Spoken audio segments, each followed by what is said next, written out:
se parle, on partage, on comprend, on apprend, on se détend. Radio Nîmes.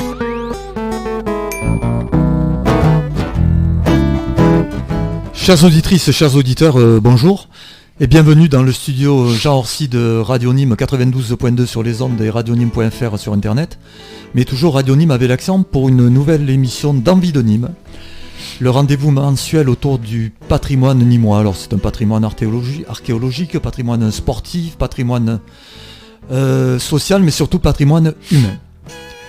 L'émission est rediffusée le troisième mercredi du mois et fait l'objet d'un podcast sur le site internet de la radio.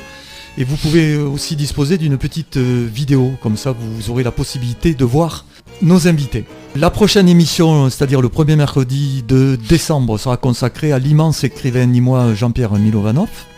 Et aujourd'hui, alors l'émission elle est toujours présentée évidemment par Salem Marchi et Bernard Mouret.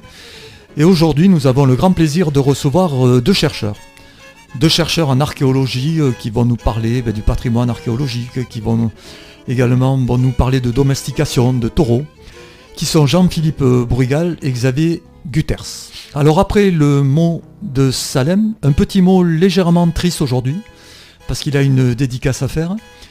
Je demanderai à nos deux invités de se présenter, et puis peut-être de présenter également leur rapport avec Nîmes et leur parcours professionnel. Salem. Oui, bonjour chers auditeurs, chers Nîmois, chers amis qui écoutez, auditeurs donc de Radio Nîmes.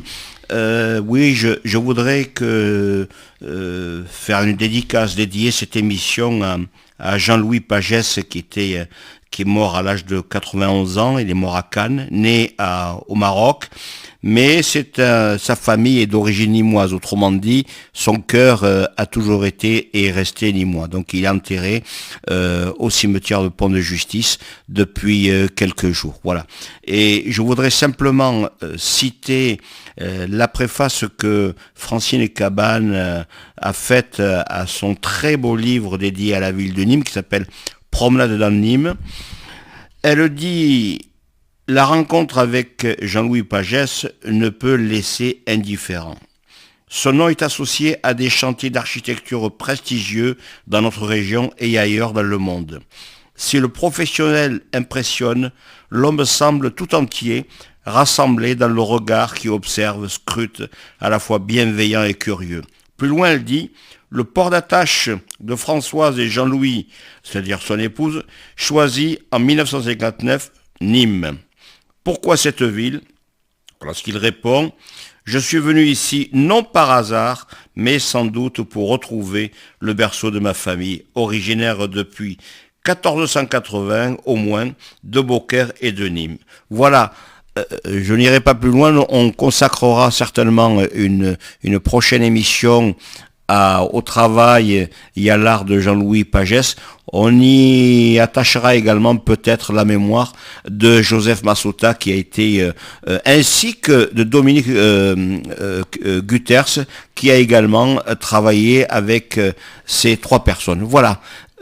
Bienvenue chers amis. Nous allons commencer avec nos amis, donc Xavier Gutters, archéologue, anthropologue, paléoanthropologue, académicien, et Jean-Philippe Brugal qui est un vieil ami, mais que j'ai perdu pendant des années, mais j'avais, je dirais, un vieil ami de jeunesse. Nous avions une amitié festive qui commençait le samedi soir et se terminait le dimanche matin. Aujourd'hui, nous sommes tous les deux retraités et on se retrouve autour de la connaissance, autour de cette passion qu'est l'histoire de l'humanité, de l'homme, et également une réflexion sur les sociétés passées, mais peut-être en mettant en perspective le présent. Voilà. Jean-Philippe, vous vous présentez ? Ah oui, pardon. Je l'ai désorienté. Oui, mais ne t'inquiète pas, ici c'est familial. Non, mais nous sommes. Bonjour à vous, voilà. À vous tous qui nous écoutez, et merci à Salem et Bernard de nous avoir conviés à cette petite table ronde autour autour de nos métiers effectivement patrimoniaux. Alors moi je m'appelle Jean-Philippe Brugal, je suis directeur de recherche émérite au CNRS. Je suis pas archéologue, je suis paléontologue et archéozoologue. C'est-à-dire que paléontologie, ça concerne l'origine, l'histoire des animaux, et l'archéozoologie, c'est la relation à homme-animal, vue dans une perspective plutôt alimentaire. Xavier Gutters, eh bien moi je suis archéologue, spécialiste de la période dite néolithique, les premiers éleveurs, les premiers agriculteurs. Alors j'ai un parcours un peu particulier parce que je me suis beaucoup occupé d'administration et de conduite scientifique de l'archéologie dans les DRAC. J'ai été conservateur régional d'archéologie dans plusieurs régions. Et puis il y a un certain nombre d'années, je me suis orienté vers l'enseignement supérieur. Donc je suis rentré à l'université Paul Valéry pour enseigner la préhistoire. Et puis j'ai conduit de nombreux chantiers de fouilles préhistoriques, en particulier dans cette région, mais aussi dans la Corne de l'Afrique. De retour dans le studio Jean Orsi avec Xavier Gutters et Jean-Philippe Brugal, pour évoquer l'archéologie, mais avant, je vais demander à Jean-Philippe pourquoi il a choisi ce morceau de Serge Reggiani, L'homme fossile. Bien, tout d'abord parce que j'aime beaucoup Serge Reggiani, ça c'est un premier point. Et deuxièmement, c'est une chanson qu'il a dû écrire dans les années 70, et il parlait de l'homme il y a 3 millions d'années. Or, dans les années 70, l'origine de l'homme, elle avait à peine 1 million d'années, je dirais, à peine plus. Et personnellement, moi je travaille également en Afrique de l'Est, en Afrique orientale, en particulier au Kenya, et nous avons fouillé des sites et mis au jour des premières traces, les plus vieilles traces d'industrie humaine, c'est-à-dire de cailloux taillés par les hommes, datées de 3,3 millions d'années. Donc Reggiani, il parlait de 3 millions d'années dans les années 70, et maintenant, effectivement, on a une origine humaine, anthropique, il y a plus de 3 millions d'années. Maintenant, de toute façon, avec la préhistoire, on n'est pas à 1 million près. Hein. Si, quand même. La chronologie est quand même quelque chose d'important et qui est très, très délicate à aborder et essentiel dans nos études. Mais elle n'a pas évolué au cours la chronologie, depuis le 19e, non? Il n'y a pas eu des remises en cause, des remontées, des descentes, non? Non, on a tendance à plutôt tout vieillir, plutôt qu'à tout rajeunir. Quoi. Très bien. Tout vieillit.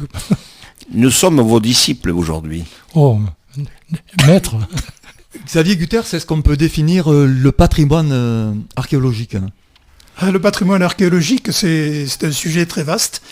Et heureusement qu'il est encadré par une législation dans à peu près tous les pays du monde. Il reste encore quelques pays réfractaires, mais sinon, cette législation, elle permet quoi ? Elle permet de préserver ce patrimoine. Et surtout, notamment avec ce qu'on appelle l'archéologie préventive, qui est quelque chose de très important, qui a quelque part bouleversé un petit peu notre comportement vis-à-vis de l'archéologie. C'est que maintenant on prévoit en amont des travaux de toute nature, urbanisme ou autre, des fouilles qui permettent d'étudier le sous-sol qui va être bouleversé par ces travaux. Et tout ça est bien encadré d'un point de vue législatif, y compris sur la question des financements. Et il faut dire qu'en quelques dizaines d'années, les aménageurs au sens large, qu'ils soient publics ou privés, ont complètement intégré cette notion de préservation du patrimoine archéologique. Ensuite, il y a un deuxième aspect, c'est la mémoire de l'humanité, c'est évidemment très important. On dit souvent que les leçons du passé permettent de mieux comprendre le présent et de prévoir l'avenir. Je partage tout à fait ce point de vue. Et puis enfin, c'est aussi, peut-être aussi, il faut pas le négliger, d'un point de vue économique, une source de revenus, parce qu'il y a de plus en plus de gens qui se déplacent dans le monde et qui s'intéressent au patrimoine archéologique. Alors est-ce qu'on peut dire qu'on en a fini avec les vols, les pillages ? Bon, je pense donc au site Inca, donc à tout ce qui s'est passé. Alors on n'en a pas complètement fini, on n'en a malheureusement jamais fini. Ici on a par exemple le fléau des détecteurs de métaux. Et ça, malgré la législation, le pillage continue. Enfin, quand même, il y a des progrès considérables qui ont été faits. Il y a des initiatives telles que, par exemple, pour l'Afrique, la restitution des collections qui ont été, volées, entre guillemets, au temps de la colonisation. Donc tous ces éléments sont plutôt encourageants et positifs. Quand vous faites une question comme ça technique, quand vous faites des travaux, des recherches archéologiques avant les travaux, est-ce que vous avez un délai ou vous êtes maître du temps? Non, c'est l'avantage de ce qu'on appelle l'archéologie préventive. Autrefois, on parlait d'archéologie de sauvetage. C'est-à-dire que les archéologues se précipitaient en général le week-end dans les chantiers et essayaient de sauver ce que les bulldozers, les pelles mécaniques n'avaient pas détruit. Ce temps-là est révolu, en tout cas en Europe, mais aussi sur d'autres continents. Et donc tout est prévu. Dans le calendrier des travaux d'un aménageur, il y a un temps consacré aux fouilles. D'accord, merci. En tout cas, si je peux me permettre, Vas-y. dans les pays africains où je travaille, je trouve que la législation est beaucoup plus rigoureuse que dans nos pays européens. Très bien. Pas seulement sur le patrimoine culturel et archéologique, mais également sur le patrimoine biologique. Et ils ont des lois, par exemple, une découverte dans un jardin d'une personne privée appartient à ce privé. Alors que dans ces pays, tout appartient à l'État et à l'ensemble de la communauté. Sur les fouilles les plus anciennes, bon pardon, non je vous coupe, bon, vous alliez me rajouter quelque chose. Je veux dire que oui, Jean-Philippe a raison, mais en France par exemple, la législation a évolué notamment avec l'histoire de la grotte Chauvet. Parce que vous savez qu'il y a eu des procès, ça a été très compliqué, la découverte de Chauvet, la propriété intellectuelle, la propriété des photographies, etc. Donc ça a donné cadre à une réflexion par le législateur et dans le fond maintenant l'État arrive à récupérer à peu près tout ce qui sort du sol, éventuellement le confier aux collectivités territoriales si elles ont les moyens de conserver et de présenter, mais ça a bien évolué ces dernières années. Effectivement, j'ai vu récemment à la rue des Tilleuls, il y a un immeuble, privé, dans lequel il y a, quand vous êtes à l'intérieur de l'immeuble, il y a des vestiges romains ou gallo-romains, quelque chose comme ça. Dans ton Nîmes, dès que tu fais un trou à Nîmes, il y a Mais dans le domaine privé. Oui, Et alors là, qui c'est qui est le maître de ces lieux, le propriétaire. Ah, c'est le propriétaire. Oui, c'est ça. On est toujours sous la loi, les codes Napoléon, où le propriétaire a tous les droits jusqu'au centre de la terre. Il est propriétaire, à part s'il y a de l'uranium, de l'or et du pétrole. D'accord. Où l'État peut préempter, etc. Mais autrement, tout appartient au propriétaire. Imagine, moi je fais des fouilles en France, pas loin d'ici, pas loin de Nîmes. Je suis subventionné par le ministère de la Culture pour ces fouilles, par le département, par la région, etc. Mais tout ce que je trouve appartient au propriétaire. Alors que c'est un patrimoine scientifique, culturel, qui devrait être inaliénable. Même un sac d'or. Pardon ? Même un sac d'or. Oh, le sac d'or, je le prends, moi. Hein. Ça dépend du contexte de les découverte. Les trésors, entre guillemets, c'est... Ça dépend du contexte de découverte. Si on l'a découvert au coin de la cheminée, non. Mais si c'est dans le cadre de creusement dans le sol, évidemment, c'est une fouille archéologique illicite, si je puis dire, s'il n'a pas été autorisé. D'accord. Alors on souhaitait aussi évoquer la datation. Bon là, quand vous me dites ça date d'il y a 12 millions d'années. Bon, pourquoi je vous crois alors ? Alors essayez de m'expliquer ça. Il y a plusieurs... alors il y a des datations qu'on dit directes, absolues, et d'autres qu'on dit relatives. Relatives, vous n'êtes pas sans savoir que les espèces évoluent. On part d'une espèce, d'une forme qui va, dans le temps, au cours des millions d'années, va évoluer pour donner d'autres espèces, se ramifier, se diversifier, etc. Donc ça, c'est un outil qu'on appelle biochronologique. On connaît les lignées évolutives, on sait les caler dans le temps, et donc on a une datation dite relative, c'est-à-dire que quand on trouve un fossile, on peut dire celui-là, il est plus évolué que celui qu'on a trouvé. Grâce à la génétique, alors. Non. C'est juste par rapport à la morphologie. Très bien. La morphologie, en général, de l'organisme en lui-même. Ça peut être des os de squelettes pour des dinosaures ou des mammifères, ou des coquilles pour des invertébrés marins, par exemple. Ça, c'est la datation relative. Après, depuis ces dernières années, on a développé énormément de ce qu'on appelle la datation absolue. Tout le monde connaît le carbone 14. Mais qui n'est pas très ancien, quand même. Voilà. Le carbone 14, ça... 1950. Ça a commencé. Oui, c'est une méthode qui est basée, et beaucoup de méthodes sont basées sur les isotopes stables, d'ailleurs, des éléments atomiques, des atomes. Le carbone 14, c'est une méthode récente, et grâce à des nouvelles techniques, on arrive à dater des organismes, des restes, jusqu'à, disons, 45 000, 50 000 au mieux. Et puis, il y a d'autres méthodes de datation, je vais vous les citer en vrac, un peu l'uranium-thorium, l'argon-argon, la thermoluminescence, le paléomagnétisme, qui est aussi une forme de... Alors, c'est pas que des isotopes, mais on a un arsenal à l'heure actuelle de méthodes radioactives, en particulier, qui permet de remonter très très loin dans le temps, jusqu'à des millions et des milliards d'années. Ça fait rêver. J'ai oublié le beryllium, aluminium, enfin bon, ce qu'on appelle les cosmogéniques. Bref, je ne vais pas vous faire un cours. Non, mais c'est très bien comme ça. On a énormément de méthodes de datation physico-chimiques. Très bien. Et on a fait d'énormes progrès parce que je vais vous citer un exemple. Autrefois, pour dater les ossements humains, on cherchait ce qu'on appelle le collagène, c'est-à-dire la matière organique dans les ossements humains, et à partir de là, avec la méthode du carbone 14, on obtenait une datation, comme sur des charbons de bois, etc. Mais alors il y a des régions du monde, par exemple les régions arides, où la matière organique n'est pas conservée ou rarement conservée dans les eaux. Donc on a trouvé une nouvelle technique, une nouvelle méthode sur ce qu'on appelle la fraction minérale de l'os. Et donc on arrive maintenant à dater, par exemple dans des sites africains, des squelettes humains qu'on ne pouvait pas dater il y a une quinzaine d'années encore. Ça ne remonte pas vraiment très très loin dans le temps. Oui, là évidemment je parle pour les périodes récentes. À partir du paléolithique supérieur, on va dire, voilà. À partir de 20, pour les profanes alors, les êtres humains, les premiers êtres humains, c'est 20-30 000 ans pour les premiers êtres humains. Le genre Homo, le plus vieux reste qui a été identifié comme du genre Homo, c'est un morceau de mandibule qui provient d'Éthiopie et qui est daté de 2,8 millions d'années. Alors là, je fais une petite parenthèse. Tout à l'heure, je vous ai parlé d'artefacts lithiques anthropiques à 3,3 millions d'années, mais c'est intéressant de dire qu'à 3,3 millions d'années, le genre Homo n'existait pas. Ce qu'on avait, c'est un genre très proche d'homininés, qui est très proche de notre famille, qui est l'Australopithèque notamment. Donc, une des questions, c'est est-ce qu'on a toujours caractérisé le genre humain comme étant créateur d'industrie, de cailloux taillés, mais peut-être que des préhumains, entre guillemets... Combien l'Australopithèque d'années ? Il commence à 4-5 millions d'années. Toumaï, dans le Tchad, il a 6 millions d'années.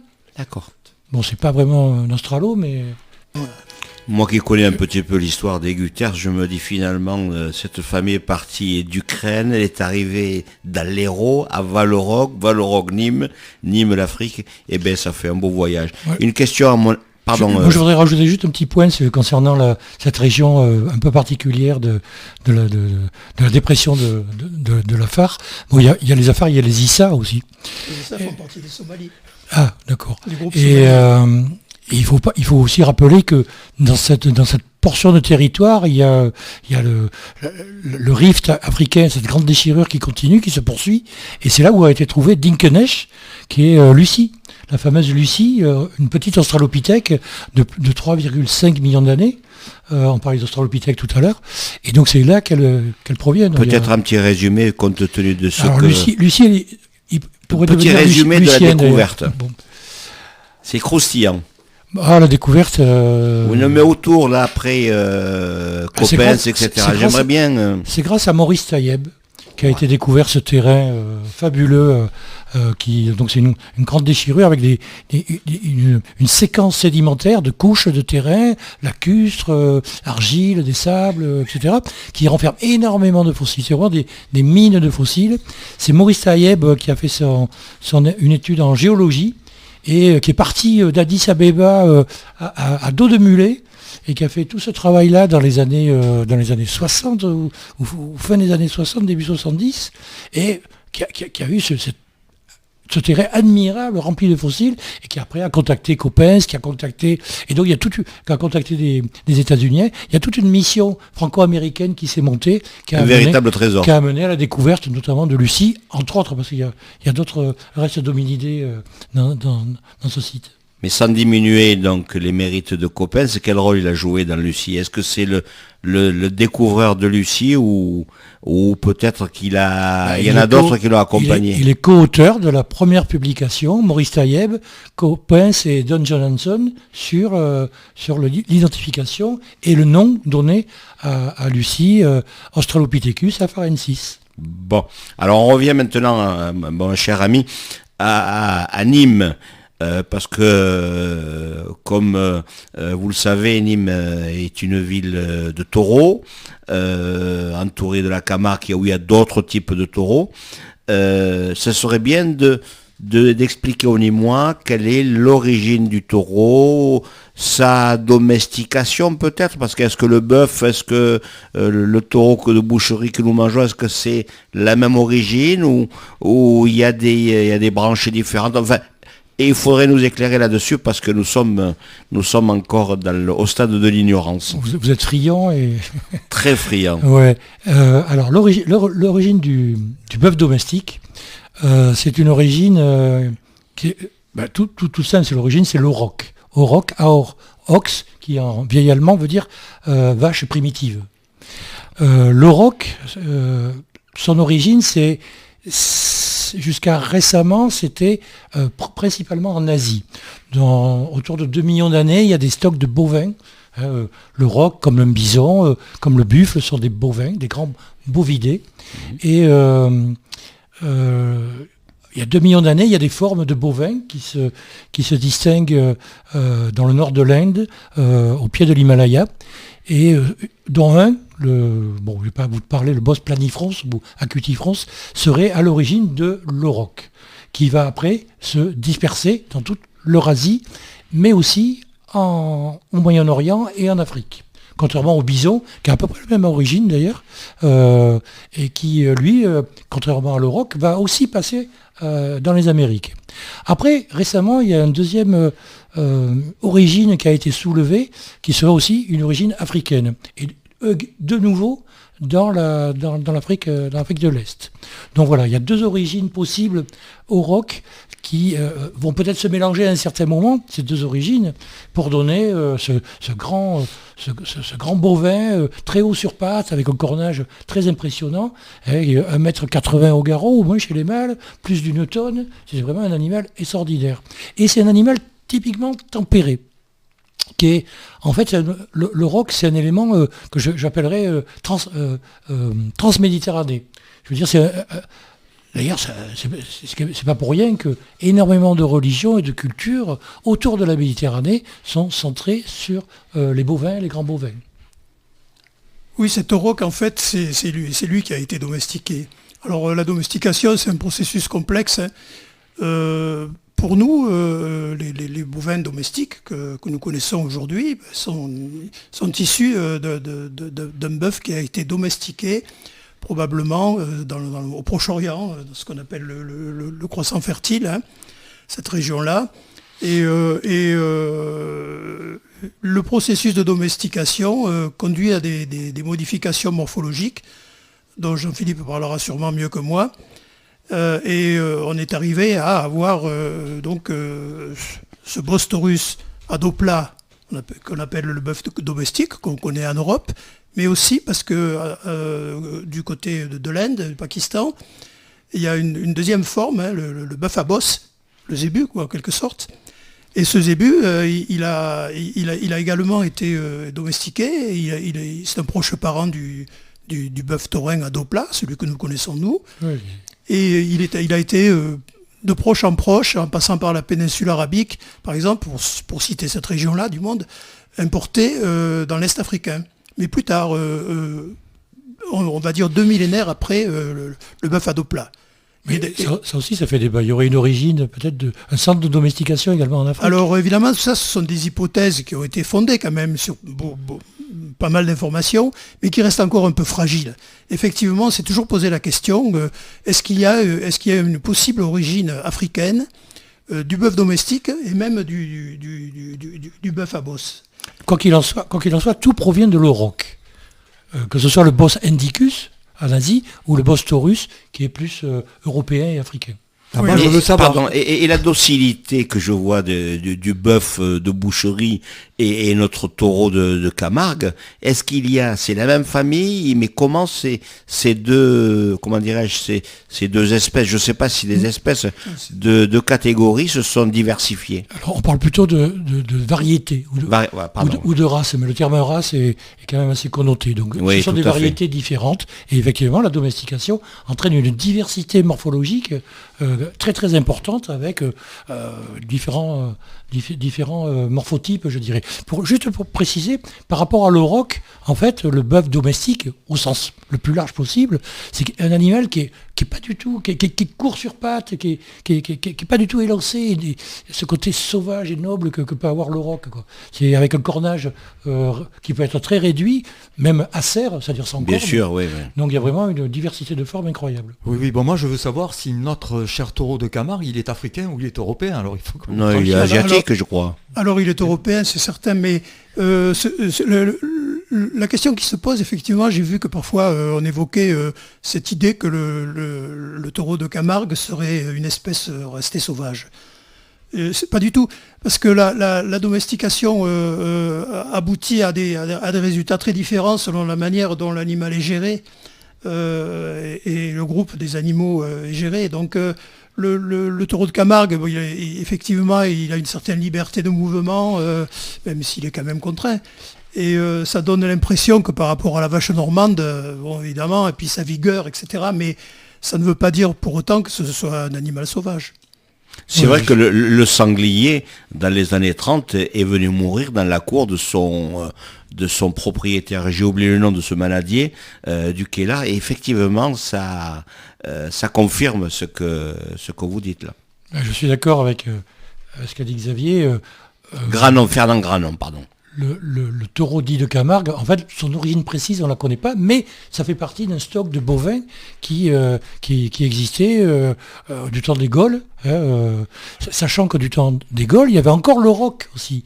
Donc il y a eu une concomitance, je dirais, entre une domestication des bovins proche Moyen-Orient, une introduction en Europe de l'Ouest, alors que dans les grandes forêts hercyniennes, il y avait encore de l'auroch. Le dernier auroch femelle a été tué dans la forêt en Pologne en 1600 et quelques, au début du XVIIe siècle. Il y avait encore des aurochs. On peut imaginer aussi que dans les arènes de Nîmes, les jeux du cirque a fait intervenir des animaux sauvages, du lion, des différents carnivores, mais également des aurochs qui existaient encore dans les... Incroyable. Ou alors qui étaient importés d'Afrique du Nord. Bien, Xavier Guterres, alors on est en plein dans la domestication. Alors ça date de quand, la domestication? Puis d'ailleurs, qu'est-ce que ça veut dire domestiquer? Oui, d'abord, qu'est-ce que ça veut dire? Alors la domestication, ça concerne, on parle toujours des animaux, mais ça concerne aussi les plantes. Domestication des plantes et des animaux. Alors si on associe les deux, on a ce qu'on appelle le néolithique. Alors le terme néolithique, bien sûr, il ne correspond plus à la réalité. C'était la nouvelle pierre, parce que à la fin du 19e siècle, on a pensé qu'il y avait des stades comme ça qui évoluaient. On est passé de la pierre taillée à la pierre polie, donc d'où le terme néolithique. Bon. Maintenant, ça recouvre une réalité beaucoup plus complexe et multiforme. Et surtout, quand on dit de quand date la domestication, on ne peut pas répondre en donnant une date parce qu'il y a des domestications de plantes et d'animaux à travers le monde. Le phénomène de domestication, il s'est produit en plusieurs endroits du monde et à des dates différentes, à des moments différents. Alors nous, notre référence pour l'Occident, pour la région, c'est le modèle proche-oriental. À partir de là, il y a eu des déplacements de proche en proche de populations, surtout par voie maritime, pour la façade méditerranéenne, qui ont apporté des céréales domestiques et des animaux domestiques, chèvres, moutons et bœufs, depuis le Proche-Orient. Parce que là-bas, il y a un phénomène particulier dans cette région qu'on appelle le croissant fertile, c'est que les deux grandes espèces de céréales, blé et orge par exemple, qui ont été domestiquées, elles poussaient à l'état spontané. Dans cette région qui encadre depuis la Palestine en remontant jusqu'au sud de la Turquie, l'Irak, etc. Le croissant fertile, cette région possède cette richesse naturelle qui sont des céréales sauvages qui ont été petit à petit domestiquées par l'homme. Et la même chose pour les animaux domestiques que nous connaissons nous, les principaux animaux domestiques, les ruminants. nous avons donc l'ancêtre sauvage du bœuf, l'ancêtre sauvage du mouton et l'ancêtre sauvage de la chèvre, Proche-Orient. Donc à partir de là, il y a eu deux courants, un vers l'Europe continentale, qui a abouti finalement plusieurs milliers d'années après au bassin parisien, et puis un autre méditerranéen qui a touché d'abord la Grèce, puis l'Italie, et puis le Midi méditerranéen, l'Espagne, et même jusqu'à un petit bout de l'Afrique du Nord. Et le chat et le chien alors? Alors ça c'est encore une autre affaire. Parce qu'il fallait protéger quand Alors même. le chien c'est beaucoup plus ancien. Le grain. C'est très intéressant. Pour le chien, Jean-Philippe, peut-être tu peux donner C'est un auxiliaire peut-être de chasse, non? Alors, il y a eu, oui. Ça a commencé beaucoup plus tôt, le chien. Voilà. C'est le premier animal C'est le domestiqué. premier. Alors, c'est intéressant, c'est le premier animal qui a été domestiqué, c'est le chien. Et le chien, son origine, c'est le loup. Tout à fait, oui. D'accord. Et on pense que dès la fin du Paléolithique supérieur, les cultures qu'on appelle magdaléniennes, il y a eu une sorte d'imprégnation entre des sociétés, des groupes humains, et puis des loups, qui petit à petit, il y a eu une sorte d'entraide. Il y a les thèses d'Olga Soffer. Et donc la première espèce, c'est le chien. Et on a des évidences à 18 000 ans, de domestication ou de proto-domestication. Mais c'est un sous-loup, c'est un... C'est un loup. Le chien, c'est un loup. C'est un Canis lupus familiaris. C'est pas Canis familiaris seulement, c'est Canis lupus Mais familiaris. ce qui est bizarre, c'est qu'aujourd'hui, on a banni le loup, même aujourd'hui, dès qu'il y a un loup qui apparaît, etc., oui, c'est encore le voyou, quoi. C'est l'ennemi, c'est le rapaille. de toute la guilde de prédateurs, c'est-à-dire jusqu'à il y a 10 000 ans, en France, en Europe de l'Ouest, il y avait des lions, des lynx, des hyènes, des ours, etc., etc. Donc il y avait une guilde, des communautés de carnivores très puissants et très compétiteurs par rapport au groupe humain. Et en fait, un des rares qui a surnagé à ça, c'est le loup. Et le loup, comme vous le savez, le loup du Givaudan, etc., etc. Bref, c'est devenu l'ennemi public numéro 1, quoi. Alors, pour revenir à la domestication, ce que je trouve intéressant, premier animal, c'est le chien, qui est quand même le plus fidèle compagnon de l'homme. Oui. Mais avec quel objectif alors le domestiquer? Et le dernier, c'est le cheval, qui est la plus noble conquête de l'homme. Donc, je veux dire, entre ces deux-là, on a un foisonnement de formes depuis les gallinacés en Amérique du Sud, en restant dans le domaine animal, ou la triade exposée par Xavier. Herbivore, carnivore. Chèvre, Et le chien, alors le domestiquer avec quel objectif? Chasse C'est un auxiliaire de chasse. Garde la différence, le loup n'aboie pas. Donc il y a eu une sorte de sélection. Pour que le chien, pour qu'il aboie. Donc c'était un auxiliaire de chasse, effectivement, mais aussi pour prévenir Un gardien. un gardien. D'accord. Et ça va plus loin parce que les Amérindiens se servaient de chiens comme animal de trait.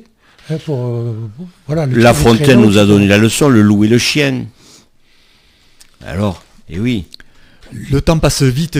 Alors sur la domestication, alors est-ce qu'on pourrait maintenant peut-être évoquer l'Anthropocène, Xavier Guterres, puisque ça a été donc un de vos objets d'un discours donc à l'Académie de Nîmes. On a abandonné le chat, là. Tant pis pour le chat. Si le chat. Pour le chat, on a eu le chat, c'est le chat qui nous a domestiqués. Le chat, c'est à Chypre. Les fouilles de Jean-Denis Vigne, de Jean Guilaine, on a trouvé un chat dans une sépulture très ancienne. Oui, je crois que tout à fait. La date, c'est 8000. Mais ça reste quand même cette origine proche moyen-orientale, quand même. Tu vois, Afrique du Nord, Égypte, le croissant fertile, les îles. Ça restait quand même. C'était le gardien du grain aussi, certainement. Pardon. Le chat, le gardien du grain. Du blé. Oui, bien sûr. Et oui. De suite, on pense si on parle chat, on pense de suite aux souris, quoi. Ben oui. Xavier Guterres, oui. Oui, pour ce qui concerne la vision qu'on peut avoir de nos jours du néolithique, il y a des discussions et des réflexions intéressantes ces dernières années, notamment à l'initiative de Jean-Paul Demoule, et puis d'un certain nombre d'anthropologues américains aussi, qui ont essayé un petit peu de jeter un pavé dans la mare. Est-ce que finalement le néolithique, ça a été une bonne idée? Alors ça paraît un peu idiot de poser cette question, mais en même temps, elle n'est pas si idiote que ça. Parce que, à partir du moment où on a des sociétés de sédentaires, d'éleveurs d'animaux et de cultivateurs, on a une augmentation de la population. Par de nombreuses études, on sait que les agriculteurs sédentaires font beaucoup plus d'enfants par exemple, une femme dans les conditions de vie du néolithique, c'était ses 3 enfants. Tout à fait. Et par an, et puis 3 enfants, pardon, et puis un seul pour les chasseurs-cueilleurs. Donc il y a une différence déjà, donc il y a une augmentation de la population. Ensuite, la constitution des stocks. Donc ça peut entraîner aussi l'accaparement de stocks de nourriture, par exemple les céréales, c'est tout à fait caractéristique au Moyen-Orient de la constitution des villes, des premières villes, à la fin du néolithique, avec un pouvoir qui se met en place pour contrôler, gérer à la fois la consommation, la distribution, mais aussi la production. Et pourquoi les premières écritures, on a toujours pensé que c'était en rapport avec la collecte d'un impôt, le contrôle des populations.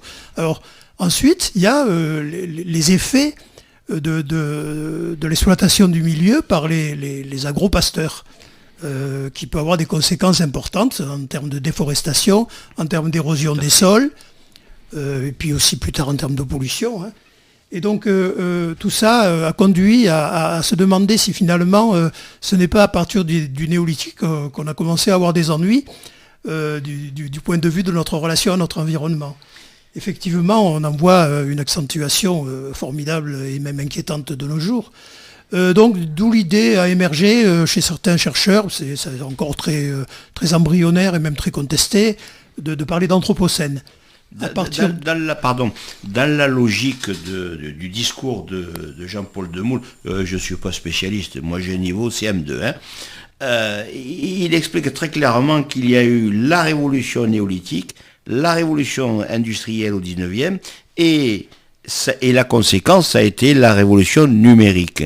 Est-ce qu'il y a un lien entre le néolithique et tout ça? Mais l'homme a toujours... un des éléments du vivant, c'est l'énergie. Donc l'énergie, notre moteur, c'est le soleil, et tous les êtres vivants dépendent de l'énergie. Et la maîtrise de l'énergie, telle que l'homme l'a mise en place, il y a aussi une révolution, c'est la révolution pyrotechnique, l'invention du feu. Ça aussi, c'est une pierre angulaire dans l'évolution de l'humanité. Tout à fait, oui. Donc il y a des seuils comme ça qui sont toujours à caractère énergétique. Et contrôler cette énergie et la diffusion des connaissances à travers l'énergie, notamment par la révolution numérique. Le chasseur-cueilleur, il connaissait le feu ou pas? Oui. D'accord. Oui, les origines du feu, ça aussi c'est débattu, mais on peut au moins dire que ça a 350 000 ans. Donc c'est du temps d'Andertalien.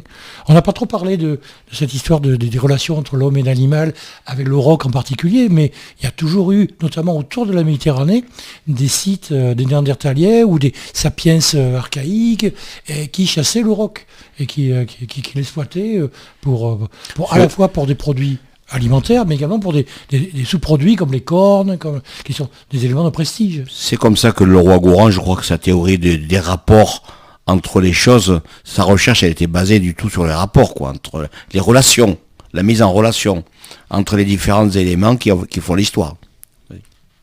Il y a un autre sujet de réflexion qui est intéressant aussi, c'est la question des inégalités. Voilà. Alors, très bien. L'histoire du néolithique, elle a passionné les penseurs marxistes. Pourquoi ? Parce qu'ils ont cherché, à travers l'histoire de l'humanité, à fonder leur théorie sur les inégalités sociales, l'exploitation de l'homme par l'homme. Donc ils se plaçaient en fait dans une perspective évolutionniste qui on peut dire, a commencé avec Condorcet, c'est quand même assez ancien. Et donc tant qu'on est resté dans cette vision évolutionniste, on n'a pas forcément, on a en quelque sorte des sortes d'œillères pour interpréter l'évolution, le progrès incessant de l'humanité vers toujours un progrès qui amène de plus en plus de bénéfices, de plus en plus d'avantages, etc. En réalité, il y a des anthropologues, en particulier à l'école américaine, mais aussi en France, comme Alain Testard, qui ont montré que la complexité sociale que l'on peut décrire dans les sociétés sédentaires depuis le néolithique, elle existe aussi sous d'autres formes dans les sociétés dites primitives, terme à bannir aujourd'hui, évidemment. Donc chez les chasseurs-cueilleurs, il y a encore des reliquats de sociétés de chasseurs-cueilleurs à travers le monde qui ont pu être observés par les anthropologues. Et en particulier, je pense, un des pionniers, c'est Lévi-Strauss. Et donc, on se rend compte qu'il y a beaucoup d'anthropologues français qui ont travaillé en Amazonie, que nous avons affaire à des sociétés extrêmement complexes, mais où le pouvoir ne se situe pas au même endroit que dans nos sociétés hiérarchisées. C'est-à-dire que le pouvoir est précaire et peut être contesté à tout moment. En même temps, ce sont des sociétés extrêmement complexes, aussi complexes que les nôtres. Donc tout est relatif. Cette réflexion, elle est vraiment passionnante. C'est la question de la théorie des races qui a été échafaudée dans l'essai sur l'inégalité des races de Joseph Arthur de Gobineau. Bon, j'ai entendu les critiques des préhistoriens éminents, qui sont plus compétents que moi, qui disaient que c'était du n'importe quoi. Et donc, ces derniers temps aussi, j'ai lu un titre d'un ouvrage qui s'appelle Le frère néandertalien. Il semblerait que pendant des années, des décennies, on ait dévalorisé Néandertal et survalorisé peut-être l'Homo sapiens. Il y a cette question que j'aimerais aborder, et quelle relation peut-on faire avec cette espèce de théorie des races qui font on s'est mis au 19e siècle à la fois à classer et à hiérarchiser surtout, et à aboutir à des théories qui nous ont amenés vers des tragédies. Donc ça, c'est le premier point. Et j'aimerais aussi aborder la question de l'enseignement de la préhistoire, que je trouve primordial et à laquelle on fait très peu de place. Voilà. En ce qui concerne la théorie des races, c'est largement abandonné aujourd'hui, et même largement contesté par les scientifiques. En fait, la notion de race, elle est relativement vague, mais je crois pratiquement cette notion est bannie. Après, il y a des évolutions de la morphologie, de la couleur de peau des gens, en fonction du climat, etc. C'est surtout la hiérarchisation. Alors, si vous voulez, on était en plein 19e siècle, la colonisation, il fallait aussi la justifier. Alors, Jules Ferry, que tout le monde loue pour la création de l'école, etc. Mais en fait, Jules Ferry, c'était un grand colonialiste, et il était persuadé que les Africains, par exemple, étaient des races inférieures. Donc, qu'on allait leur amener la civilisation, d'où la colonisation. Tout ça, évidemment, on le regarde maintenant avec un certain recul.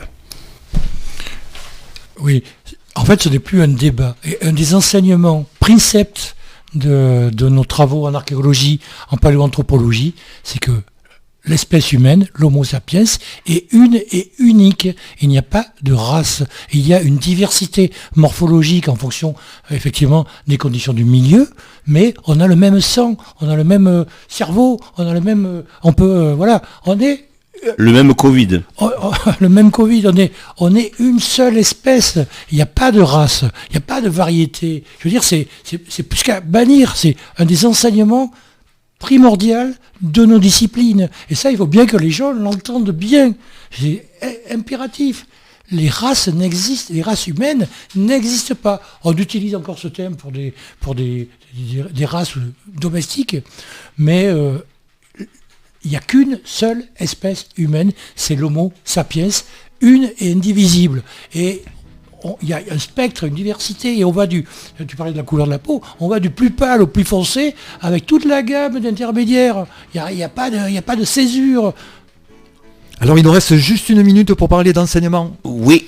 Écoutez, en qualité d'ancien professeur, ce n'est pas parce que je suis à la retraite que j'ai arrêté de réfléchir à l'enseignement et à l'éducation. C'est grâce à ces deux messieurs qui sont des amis que je découvre l'enseignement et la culture de la préhistoire. Et aujourd'hui, je vais être un peu extrême, j'aimerais que l'enseignement de la préhistoire aille de la 6e à la seconde.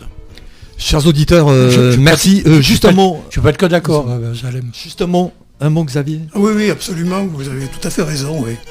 Allez, à bientôt.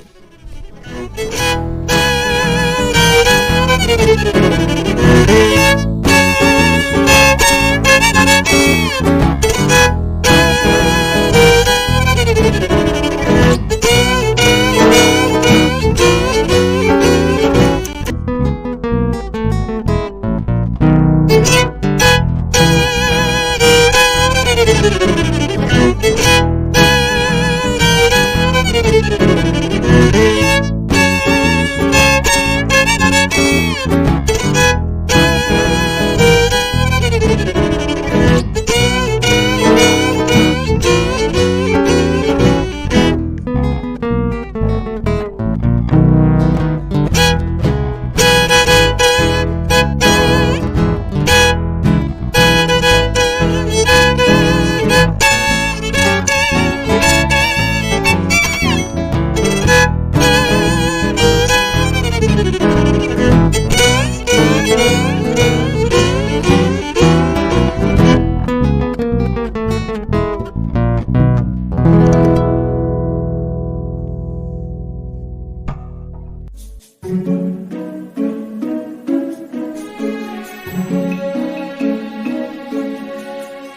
Thank you.